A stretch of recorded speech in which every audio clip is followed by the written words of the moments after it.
आज का। और सभी को गुड इवनिंग है भाई, जितने भी लोग, मैं एकदम अच्छे हूँ, होपफुली आप सभी अच्छे होंगे। सुसंध्या बिल्कुल। चलिए, तो लाइक शेयर सब्सक्राइब आप कर सकते हैं। हम लोग 9,67,000 यानी 67,000 हो चुके हैं मिल करके। तो एक छोटा सा एक काम करते हैं, मतलब इसको थोड़ा सा बूस्ट करते हैं। वैसे तो मैं मतलब कुछ बहुत ज्यादा नहीं करते हम लोग।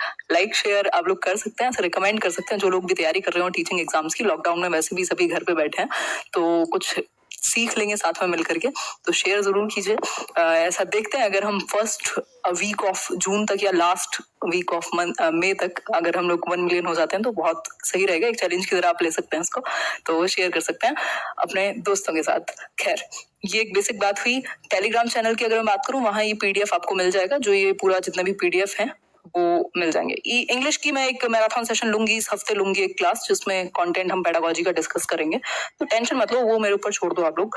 जितना मुझे कराना है उतना मैं कराऊंगी। इतने पढ़िए, जो आप बाकी के वीडियोस हैं उतने उनसे पढ़िए। आज का जो टॉपिक है वो है वॉन्डरिंग सीड्स। फिर हम पश्मीना शॉल के बारे में बात करेंगे, ये सारी चीजें करेंगे। ठीक, तो अगर मैं बात करूं वॉन्डरिंग सीड्स की, इस पर क्वेश्चन आया हुआ है। वॉन्डरिंग सीड्स क्या है? जो सीड्स हैं वो घुमक्कड़ होते हैं, एक तरीके से ये कह सकते हैं। जो बीज होते हैं बेसिकली, जो अलग अलग, चाहे वो टमाटर के हों, चाहे वो किसी और चीज के हों, है ना। तो हाँ, टेलीग्राम पर बहुत कंफ्यूजन है। लेट्स लर्न स्क्वाड अगर सर्च करके आप ज्वाइन कर रहे हो तो फिर कोई कंफ्यूजन नहीं होगा। बाकी सब या तो मैंने नहीं बनाया या तो फिर वो एक्टिव नहीं है। अगर ऐसा कुछ है तो सिर्फ लेट्स लर्न स्क्वाड आप सर्च करते हैं तो लेट्स लर्न एक चैनल है, 92,000 सब्सक्राइबर्स हैं। इसके अलावा कोई और चैनल टेलीग्राम पर नहीं है। ठीक, तो घुमक्कड़ बीज कह सकते हैं इनको। स्टार्ट करते हैं, समझते हैं। हमने एक छोटा सा डिस्कशन किया था उसका। वॉन्डरिंग सीट्स में एक व्यक्ति थे जिन्होंने वो वेलक्रो का निर्माण किया था, जो चिपक जाता है ना, आपके फ्लोटर्स में यूज होता है। तो उसी तरीके की बात इसमें होगी। वॉन्डरिंग सीट्स, बात कही गई है कि भाई सीट्स जो हैं, बीज जो हैं, वो एक जगह पर टिकते नहीं है, वो घुमक्कड़ होते हैं, मूव करते हैं एक से दूसरी जगह। और कैसे मूव करते हैं उसकी हम अभी बात करेंगे। ठीक है, तो अगर मैं बात करूं तो यहाँ एक स्टेटमेंट है, the seeds are great travellers, they can reach far and wide. मतलब कि सीड्स जो हैं, ये बीज जो हैं, क्या हैं? ये बहुत ही अच्छे ट्रैवलर्स हैं। ये क्या, उस पर क्या कहे, इनका झोला उठा रहता है, ऐसे झोला उठा के चलते रहते हैं, कहीं भी रुकते नहीं है एक जगह। ठीक, तो ये बहुत ज्यादा क्या करते हैं, घुमक्कड़ हैं, एक जगह से दूसरी जगह जा सकते हैं। दे can reach far and wide, कितनी भी दूर, कितनी भी ऊंचाई, सॉरी, चौड़ाइयों तक ये जा सकते हैं, ये कह सकते हैं। तो मतलब इसका एक एग्जाम्पल लें अगर, तो कह सकते हैं कि लोगों के पैरों के द्वारा, पानी के द्वारा एक जगह से दूसरी जगह ट्रेवल हो जाते हैं। बहुत सारे तरीके हैं इनके ट्रेवल होने के, डिस्पर्स होने के। ठीक, तो ये समझेंगे कि फैलाव क्या है सीड्स का, और सीड्स कैसे घुमक्कड़ होते हैं एक जगह से दूसरी जगह। और बहुत सारे ऐसे मसाले हमारे यहाँ आए जो सीड्स के कारण आए, जैसे चाहे कोई चीज अफगानिस्तान से आई, चाहे कुछ और आया, चिली वगैरह, उन सबको डिस्कस करेंगे। ठीक है बात, तो आगे बढ़ेंगे, देखेंगे। The seeds have many tiny hooks which get stuck to clothes or fur. They can also travel through water. मतलब अब ये कैसे ट्रैवल कैसे करते हैं भाई? ऐसा पैर तो है नहीं इनके, प्लेन पकड़ा और फ्लाइट ली और आ गए इंडिया, ऐसा तो नहीं होगा। तो क्या है? The seeds has many tiny hooks. इनमें टाइनी हुक्स होते हैं, छोटे छोटे हुक्स होते हैं, जो या तो आपके कपड़ों से चिपक जाएंगे या तो बाकी चीजों से चिपक जाएंगे, क्लोथ से या फर से। और they can also travel through water. कुछ सीड्स ऐसे भी हैं जो वाटर के थ्रू ट्रेवल करते हैं। जैसे फॉर एग्जांपल नारियल का एग्जांपल लिया जाता है कि वो क्या है, ट्रेवल कर जाएगा एक जगह से दूसरी जगह। और भी ऐसे बहुत सारे सीड्स हैं जो वाटर के थ्रू ट्रेवल करेंगे, एक जगह से दूसरी जगह पहुंच जाएंगे। ठीक, तो ये एक बात हुई, बिल्कुल सिंपल बात हुई यहाँ पर। तो इनमें क्या है, एक टाइनी हुक्स होते हैं। जो हुक होता है ना, जो पकड़ लेता है किसी भी एक चीज को, तो उस तरीके के हुक होते हैं जो पकड़ लेते हैं किसी भी कपड़े को या फर को, जिसमें चिपक करके और चले जाते हैं। ठीक बात हुई, आगे बढ़ेंगे। एक मिनट रुको। हाँ, एग्जाम 5 को हो, 15 को हो, क्या फर्क पड़ता है? यहाँ आप देख रहे हैं लेट्स लर्न पे एक दिन भी छुट्टी नहीं होती है, डेली चल रहा है सेशन। तो तैयारी अपनी उसी के हिसाब से कीजिए, ऑफिशियल डेट जो है। आगे बढ़ते हैं। When the soybean pods are ripe, they burst and the seeds are thrown out. भाई सोयाबीन पॉड्स जो हैं वो जब पक जाते हैं, इस तरीके से आप फोटो में देख पा रहे होगे, तो ये बर्स्ट करते हैं, मतलब ये फूटते हैं, एक तरीके से फैलाव हो जाता है इन बीजों का और ये बिखर जाते हैं बर्स्ट हो करके। जिससे क्या होगा, ये बाहर की तरफ फैलेंगे और ट्रेवल करेंगे, किसी के पैर में लगेंगे, किसी जानवर के थ्रू चले जाएंगे, उसके फर वर में लग करके। तो बहुत सारे तरीके हैं। आगे बढ़ेंगे। फ्रॉम यूरोप, अब यहाँ पर एक काम की चीज है जहां से क्वेश्चन आया हुआ है, ठीक है। फ्रॉम यूरोप, यूरोप से क्या आया है? कैबेज और पी, मतलब ये जो आपकी मटर है और ये जो आपकी गोभी है पत्ता, ये कहाँ से आई है? यूरोप से आई है। तो ये क्वेश्चन भी पूछा हुआ है एक ग्रीन चिली के विषय में, आई थिंक कि वो कहाँ से ट्रेवल किया इन सीड्स ने, तो आप आंसर करेंगे यूरोप की बात है तो पत्ता गोभी और मटर, ठीक है बात। ये कहाँ से ट्रेवल करके आए हैं? यूरोप से। भाई वहां के यात्री आए, चाहे सामान लाने में ये आए, जैसे भी आए, बट ये इन्होंने ट्रेवल किया यूरोप से इंडिया में, ठीक है बात। आगे बढ़ेंगे। नेक्स्ट है green chillies, tomato and potato were brought to India by traders coming from South America. अब कुछ चीजें हैं जैसे हरी मिर्च, जिसको बड़े चाव से खाते हैं हम लोग, टोमेटो यानी कि टमाटर जो है आपका, ये हरी मिर्च, टमाटर, आलू, ऐसे आज तो हम पूरा सब्जी उब्जी बना के रहेंगे यहाँ, है ना। तो ये तीनों चीजें कहाँ से आई हैं? साउथ अमेरिका से, ठीक। अफ्रीका मत बना देना इसको। तो साउथ अमेरिका से आई हैं कौन सी चीजें? आलू, टमाटर और मटर नहीं, मटर आपकी यूरोप से आई है, तो आलू, टमाटर और ये ग्रीन चिली, हरी मिर्च, ठीक है बात। तो यहाँ तक की बात क्लियर हुई। आगे बढ़ेंगे 7 समुंदर पार करके, बिल्कुल सही बात है कोमल, है ना। तो बहुत बढ़िया, आगे बढ़ते हैं। फिर नेक्स्ट कुछ चीजें हैं जो कि हम यूज करते हैं डेली। अफ्रीका से क्या आया? अफ्रीका आपको पता ही है इधर, तो अफ्रीका से कॉफी बीन्स, जो आप देखते ही हैं काफी इस्तेमाल में लेते हैं हम आजकल, जैसे कॉफी के नशे करते हैं लोग शायद उनमें से एक मैं भी हूँ, बट उतना भी नहीं, खैर। और ग्रीन भिंडी, ग्रीन भिंडी जानते हैं आप लोग, ठीक। तो ये कहाँ से आए हैं? अफ्रीका से आए हैं। क्लियर हुई बात। ये पीपीटी आप डाउनलोड, पीडीएफ डाउनलोड करेंगे और उसको रिवाइज जरूर कीजिएगा, अगर रिवाइज नहीं करेंगे तो काम कहीं नहीं है चीजें, ठीक है बात। तो कॉफी बीन्स कहाँ से आए हैं? जो आप बैठ करके जहां भी कॉफी पीते हैं, कई लोग शौकीन हैं, तो कॉफी बीन्स आए हैं अफ्रीका से। और ग्रीन भिंडी जो है वो भी आपकी अफ्रीका से आई है, ठीक है। अपनी फेवरेट सब्जी चूज करते रहना और देखते रहना कहाँ से आई है, सीड जो है इनके बीज कहाँ से आए हैं। मैं तीनों चीजों को रिवाइज करा देती हूँ फटाफट से। जो कैबेज है और यानी पत्ता गोभी और पी यानी मटर, ये यूरोप से आई है। इसके अलावा जो आपका आलू, टमाटर और हरी मिर्च, ये साउथ अमेरिका से। इसके अलावा अफ्रीका से आपकी कॉफी बीन्स और ग्रीन भिंडी। तो ये कुछ कुछ चीजें हैं। अब हम आएंगे चंगथांग वैली या चंगथांग, एक प्लेस है लद्दाख के पास। तो Changthang is at a height of almost 5000 metres. It has rocky plains there, मतलब कि ये चंगथांग के लोग हैं, ठीक। चंगपास कहते हैं इन लोगों को, और ये इनका टेंट है जिसमें ये रहते हैं, मूव करते रहते हैं। ये इसको रेबो कहते हैं, रेनो नहीं है, ये रेबो है, ठीक है। तो ये एक बात है। और ये है कहाँ? तो यहाँ आप देख रहे हैं लद्दाख के पास। इसका बहुत सारा हिस्सा तिब्बत में भी है, बट हम बात कर रहे हैं इंडिया की, ठीक है। तो ये चंगथांग है, चंगपा कहलाएंगे ऐसे लोग, बहुत बढ़िया। तो चंगपा कहलाएंगे ये लोग, और इनका जो टेंट है जो रेबो कहलाएगा। और ये लोग बेसिकली कहाँ रहते हैं, ये इंपॉर्टेंट है, 5000 मीटर की ऊंचाई पे रहते हैं, जहां जो टेम्परेचर है वो -40 डिग्री सेल्सियस तक चला जाता है। और ये जो इनका टेंट है इनको बहुत तगड़ी हवाओं से बचाता है, ठीक है। तो ये एक बात है। क्लियर हुई बात? यहाँ तक की बात क्लियर हुई होगी। मैं कुछ कॉमेंट्स देख लेती हूँ आप लोगों के। बहुत बढ़िया, सही है। कुछ 3000 लोग देख रहे हैं और 1800 लोग हैं जिन्होंने लाइक किया है। 1000 लोग गायब रहते हैं। चलिए अब इनके बारे में कुछ चीजें जानते हैं। यहाँ से बेसिकली आज का जो कंटेंट है वो आपको याद ज्यादा रखना है, उसमें बहुत सारी चीजें हैं जो फैक्चुअल हैं। चंगपा प्रजाति है, बिल्कुल। तो ये जो चंगपा प्रजाति है चंगथांग में रहती है और बेसिकली ऑन द मूव रहते हैं। 2.5 घंटा लगता है इनको अपना सारा सामान पैक करके दूसरी जगह मूव करने में। हमें कोई कहते हैं हमारा तो जीवन निकल जाएगा कि भाई एक शहर से दूसरे शहर शिफ्ट होना है, तो पता नहीं दुनिया साथ लेकर के जाएंगे, है ना। तो ये बस अपने कुछ एनिमल्स को उठाते हैं और अपना सामान ये टेंट पैक करते हैं और निकल लेते हैं, ठीक। तो ये एक बात है। अब इनके बारे में थोड़ा सा जान लेते हैं, ठीक। At a very high place people feel difficult to breathe. 5000 metre की ऊंचाई पे रह रहे हैं लोग, ये आप लोग देख रहे हैं। और हिमालय की, माउंट एवरेस्ट की बेसिकली कितनी ऊंचाई है? 8848 यानी 8900 राउंड फिगर में। तो आप खुद सोच सकते हैं कितनी ऊंचाई पर ये लोग रह रहे हैं, जहां ऑक्सीजन की भी कमी हो सकती है, ठीक। नेक्स्ट क्या है? सीरियस लग रही हो आज? नहीं, पता नहीं मैं कब क्या लगने लगूं, ऐसा नहीं है, ऐसे हंसूंगी, ठीक। At a very high place people feel difficult to breathe, headache and feel weak. मतलब कि ज्यादा ऊंचाई पर लोग क्या करते हैं, डिफिकल्ट फील होता है उनको सांस लेने में, सर में दर्द होने लगेगा और उनको कमजोरी फील होगी। ऐसा बिल्कुल आपके साथ भी हुआ होगा अगर आप कहीं बहुत ऊंचाई पर गए होंगे, लद्दाख वद्दाख या इवन इधर गैंगटॉक में भी, जो आप चाइना बॉर्डर तक पहुंचेंगे तो ऐसी स्थिति बनने लगेगी। तो बेसिकली बात क्या है, क्योंकि ऑक्सीजन की कमी हो जाती है बहुत ज्यादा हाई ऑल्टीट्यूड पर, तो सांस लेने में दिक्कत हो सकती है, हेडेक फील हो सकता है, वीक फील हो सकता है, कई लोग सिलेंडर तक लेकर के जाते हैं ऑक्सीजन का, ठीक है बात।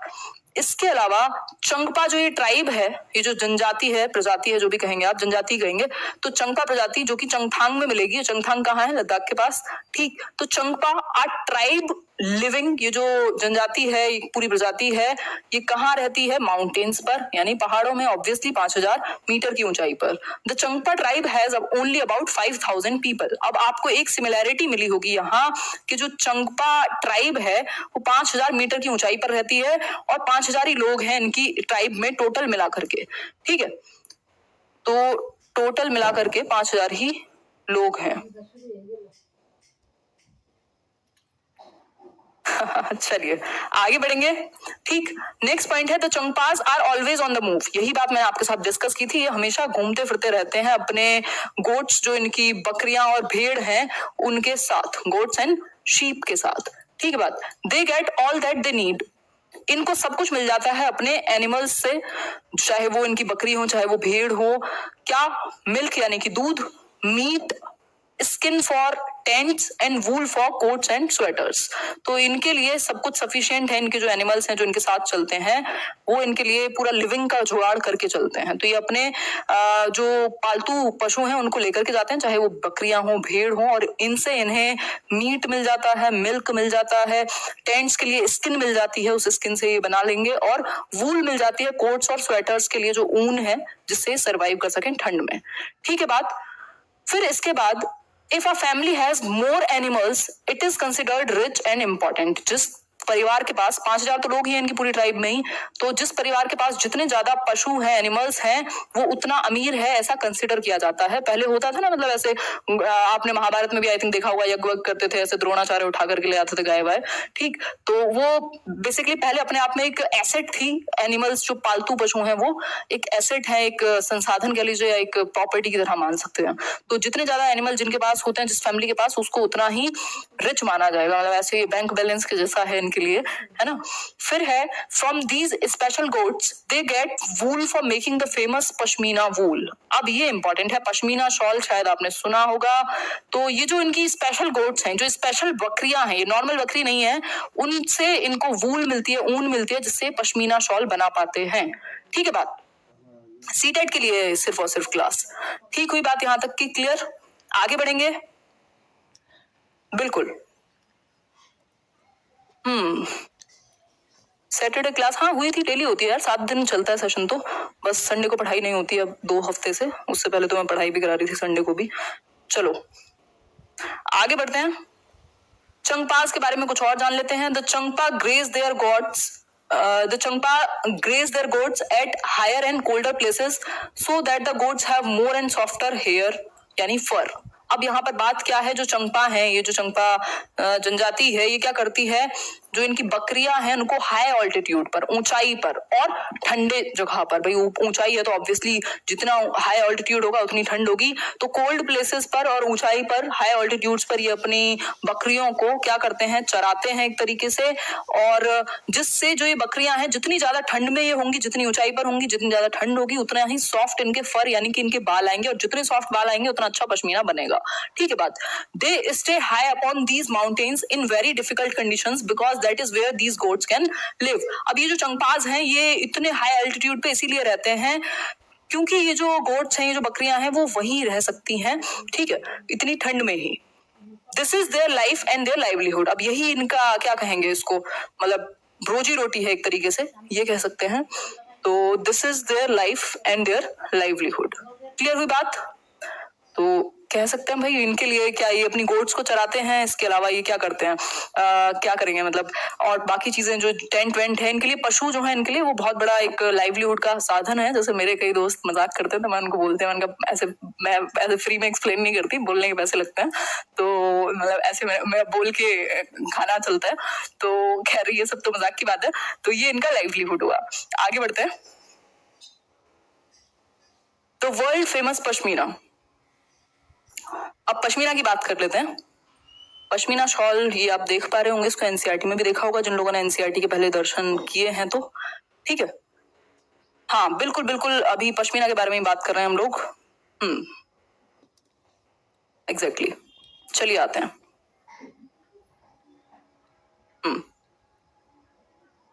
ठीक है ठीक है ठीक है ठीक है, चलिए आते हैं फिर।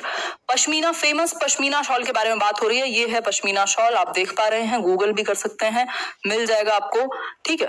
और यहाँ पर इसके बारे में खास क्या है भाई, ये जो एक शॉल है ना, ये एक पश्मीना शॉल कितने नॉर्मल स्वेटर्स के बराबर है। 6 स्वेटर आप पहनेंगे, जितनी गर्माई आपके 6 स्वेटर्स में होंगी, 6 स्वेटर्स में होंगी, उतनी एक पश्मीना शॉल में होती है। ये क्वेश्चन पूछा हुआ है, आपको पता होना चाहिए। 6 की जगह 12 मत लगा देना। 6 शॉल के बराबर एक शॉल में, या 6 स्वेटर के बराबर एक पश्मीना शॉल में क्या होगी, गर्माई होगी बहुत ज्यादा। ये क्या होगा, अपने आप में वार्म होगा, लेकिन पतला और सॉफ्ट होता है ना।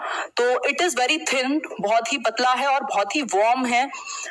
The goats from which the soft pashmina wool is collected, भाई ये जो गोट्स हैं, ये जो बकरियां हैं, इनसे क्या होता है, सॉफ्ट पश्मीना को आप क्या करते हैं, ये कलेक्ट करते हैं। ये तो सिंपल बात हमने अभी समझी थी। Are found on very high altitudes of 5000 metres, ये हम समझ चुके हैं, रिवीजन के लिए अच्छा है। 5000 मीटर की ऊंचाई पर मिलेंगी, जहां पर जो टेम्परेचर है वो -40 डिग्री सेल्सियस तक चला जाता है, यानी बिलो 0 डिग्री रहेगा और -40 डिग्री सेल्सियस तक जा सकता है, ठीक है। फिर है a coat of warm hair grows on the goat's body which protects it from extreme cold, मतलब कि ये जो ऑब्वियसली हमने अभी समझा था, वो जो बकरियां हैं जिनको चंगपा ट्राइब क्या करते हैं, ग्रेज कराती हैं बहुत ही ऊंचाई पर ले जा करके, उनके ऊपर ज्यादा ठंड में एक कोट जैसा बन जाता है उनके फर से, और उसके थ्रू ये पश्मीना बनाया जाएगा। सिंपल बात हुई। और इसके साथ अगर हम बात करें तो ये जो बकरियां हैं ये भी इंपॉर्टेंट है। Goats shed some of their hair fur in summer, जो उनके बाल हैं वो झड़ते हैं कब, समर में, जो ये फर है जिससे बनाया जाएगा। This here is so fine, ये जो इन बकरियों का जो बाल है वो इतना फाइन है, इतना पतला है, जितना कि that 6 of these would be as thick as 1 hair of yours, मतलब मेरे और आपका अगर एक बाल लें तो उसमें से 6 बाल बन जाएंगे, इतना पतला है। तो हम जानते हैं कि ह्यूमन हेयर ऑलरेडी पतला है, उसके अलावा ये और ज्यादा थिन और शार्प कह सकते हैं इसको। तो 6 बालों के बराबर मतलब आपका एक बाल और ये 6 बाल, जिससे ये पश्मीना बनाया जाता है। तो ऑब्वियस है कि हल्का क्यों है और पतला क्यों है, सॉफ्ट क्यों है, इसका रीजन हम जान चुके हैं, ठीक है। मुझे भी चाहिए यार, बहुत बढ़िया, सही है सही है। आगे बढ़ते हैं। The fine hair can not be woven, इसको वीव नहीं कर सकते मशीन्स में, इसलिए जो वीवर्स हैं वो हाथ से इसको बनाते हैं कश्मीर में, ठीक है। दीज शॉल्स कहाँ बनेंगे, हाथ से बनाए जाएंगे कश्मीर के अंदर। This is a long and difficult process, बहुत टाइम लगता है, 250 घंटे लग जाते हैं एक पश्मीना शॉल को बनने में। 250 घंटे आप समझते हैं, 250 घंटे में दुनिया इधर से उधर हो जाएगी, तो 250 घंटे बनते हैं। ये क्वेश्चन आया हुआ है पश्मीना शॉल पर, ठीक है बात।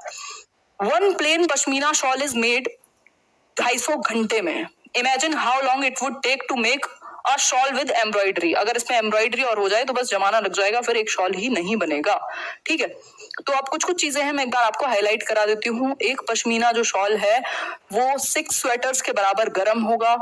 जो ये कैसा है, बहुत ही पतला होगा, बहुत ही सॉफ्ट होगा, वार्म होगा, और आपका जो एक बाल है, जिन बकरियों के बालों से इसको या फर से बनाया जाता है, वो इतने पतले होते हैं कि हमारा एक बाल में उनके 6 बाल बनेंगे, ठीक है। और इसको बनाने में 250 घंटे लगते हैं, क्योंकि इसको हाथ से वीव किया जाता है, मशीन का यूज नहीं हो सकता, कश्मीर में बनाया जाता है। ये बेसिक बेसिक बातें थी। -40 डिग्री सेल्सियस में जो गोट्स हैं जिनके थ्रू ये हेयर मतलब जो शेड करती हैं समर में, वो -40 डिग्री सेल्सियस तक, मतलब बहुत ठंड में रहती हैं 5000 मीटर के ऑल्टीट्यूड पर। क्लियर हो गई बात यहाँ तक की। कुछ कुछ चीजें बोरिंग लग सकती हैं, बट आपको ये डेटा है जो याद भी रखना है, और इंटरेस्टिंग वे में आप जोड़ करके कहानियां बना सकते हैं, ठीक है। The Changpas carry everything that they own on their horses and yaks. जो चंगपास हैं, ये जो चंगपा हम अभी बात कर रहे थे, ये पूरी जो एक प्रजाति है क्या करती है, अपने सारा जो भी इनके पास है, अपना खाना पीना रहना जो भी है, वो अपने हॉर्सेस पर यानी कि अपने घोड़ों पर लाद करके, और याक्स जो होते हैं आपने देखा होगा कहीं ना कहीं फोटोज में याक्स को, it takes them only 2.5 hours, 2.5 घंटे में पैक करके ऐसे घोड़े वोड़े पर लगा के, याक पर लगा करके सारा सामान, और ये निकल लेते हैं। ठीक, तो ये एक बात हुई। तो ये रुकते नहीं है, ये एक जगह से दूसरी जगह मूव करते रहते हैं। फिर है yak hair is woven to make strips which are stitched together. जो याक के हेयर हैं उसको भी क्या स्ट्रिप्स बनाने में यूज किया जाता है, जिससे उनको ठंड वंड में मदद मिल जाती है, स्ट्रांग होते हैं, वार्म होते हैं, और आइसी कोल्ड जो मतलब बहुत ठंडी है वहां पे बिल्कुल जमाने वाली, उससे बचाते हैं। ठीक है, इसके अलावा in winters the temperature drops many degrees. अब ये बात तो हमें पता ही है कि जो विंटर्स हैं, अगर समर में इतना है तो विंटर्स में क्या है और गिरेगा टेम्परेचर, और जो विंड है यानी जो हवा है वो 70 किलोमीटर प्रति घंटा 70 किलोमीटर पर आवर की स्पीड पे अगर दौड़ लगाएगी हवा, तो समझ ही सकते हैं असली जो ठंड है वो हवा की होती है, कई बार आपने फील किया होगा। ठीक है, तो ये एक बात है। आगे बढ़ते हैं। हाँ, एक मिनट रुको, कौन है ये डांस चैनल को प्रमोट कर रहा है भाई? नरेंद्र कह रहे हैं जहां से एक नंबर आ जाए वो बोरिंग नहीं हो सकता। बिल्कुल सही बात है। और ये पश्मीना शॉल का एक नंबर तो बड़ा भारी है, क्योंकि 4 ऑप्शन देगा आपको, उसमें कंफ्यूज करेगा कौन सा सही है कौन सा गलत है। ठीक है, तो ये एक बात है। खैर, in Changpa language Changthang means a place where very few people live. तो ये बात याद रखने की, आज तक पूछा नहीं है, इंपॉर्टेंट है। चंगपा लैंग्वेज में जो ये चंगपा जिस भाषा का इस्तेमाल करते हैं, चंगथांग का मतलब है, चंगथांग प्लेस है ना जहां ये पाए जाते हैं, तो चंगथांग का मतलब है a place where very few people live, जहां बहुत कम लोग रहते हो। ठीक है, तो ये एक बात है, कम लोगों के रहने की जगह को चंगथांग कहते हैं। अगर इसका मतलब देखें, अब इनके रेबो से मिल लीजिए आप। The Changpas call their tents rebo. जो चंगपास हैं वो अपने टेंट्स को क्या कहते हैं? रेबो कहते हैं। ठीक है, ये क्या है? रेबो कहलाएंगे इनके टेंट्स। और इनको ये बेसिकली बहुत ज्यादा स्ट्रॉन्ग विंड से बचाते हैं, ठंड से बचाते हैं, और जल्दी से पैक भी हो जाते हैं।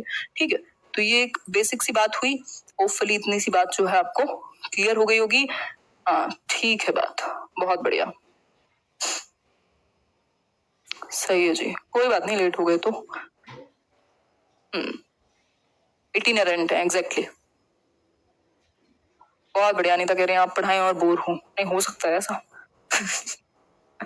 आगे बढ़ते हैं। और एक छोटी सी इसमें चीज है, चंगथांग की हमने बात कर ली, भाषा की, बस यही बात की कि जब हाई ऑल्टीट्यूड पर जाते हैं तो माउंटेन्स में क्या होता है, लेवल ऑफ ऑक्सीजन कम हो जाता है, क्योंकि जो एयर है, हवा है, वो ठंडी तो होती ही है, इसके अलावा उनको ऑक्सीजन सिलेंडर्स तक लेकर के जाने पड़ सकते हैं जो लोग माउंटेनियरिंग करते हैं या बहुत ऊंचाई पर जाते हैं, तो क्योंकि ऑक्सीजन की कमी हो सकती है, सांस लेने में दिक्कत, सर में दर्द, कमजोरी, ये सब फील होगा। आज की कहानी इतनी ही थी, ऐसा कैसे हो सकता है, बट ऐसा ही है। तो कल मिलेंगे, कल डिस्कशन करेंगे, कल यही डिस्कशन करेंगे। मैं सोच रही हूँ उसको थोड़ा सा बहुत हद तक खत्म कर लिया जाए, फिर तो मेरे हाथ की बातें हैं ये तो, क्योंकि एनसीईआरटी की पूरी समरीज हैं, बहुत इंपॉर्टेंट मैंने निकाला हुआ है, कुछ चीजों को स्किप भी किया है। उसके बाद तो चाहे वो इंग्लिश पेडागोजी हो, सीडीपी हो, और मैथ्स में सिर्फ 100 क्वेश्चन कराने हैं, उसमें से 10 आएंगे, तो वो इशू नहीं है। इसके अलावा हिंदी हो, उसमें भी क्वेश्चंस के थ्रू चलेंगे, तो वो सब तो हो जाएगा, उसमें दिक्कत नहीं है। तो इसको थोड़ा सा अभी टारगेट करते हैं, 2-3 दिन अगले इसको थोड़ा सा निपटाते हैं। ऑलमोस्ट आधा खत्म हो चुका है, 3rd 4th 5th मिला करके, और आधा हो जाएगा। ठीक है बात, तो तैयारी अपनी 5 जुलाई के हिसाब से कीजिए, मैंने पहले भी कहा था, और ऑफिशियल डेट अभी तक तो वही है। और जब मैं आपके साथ खड़ी हुई हूँ हर टाइम हर दिन, तो आपको तो करनी ही चाहिए, उसमें तो कोई दिक्कत वाली बात नहीं है।